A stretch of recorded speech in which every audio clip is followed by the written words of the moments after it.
Okay, so this is the C++ program provided by Adafruit in the ADS1015 library. So now the output data rate from the ADC is set to 1600 samples per second, which is the default value.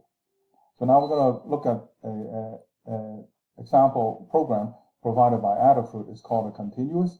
And so this program reads the ADC in differential mode, and it uses the pin 3 to generate an interrupt to enable the program to read the ADC data once the interrupt has occurred.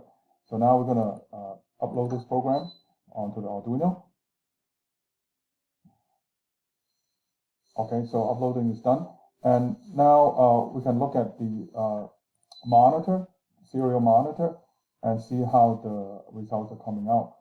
So the ADC differential input is put at 3.3 volts from the Arduino, and it gives us the decimal value of 114. Now let's look at the logic analyzer result for the frequency set. And here's the logic analyzer with one of its pins connected to the data ready output, and it's showing 1588 or 1588 hertz. So this is close to what we would expect for the 1600 hertz setting for the default value.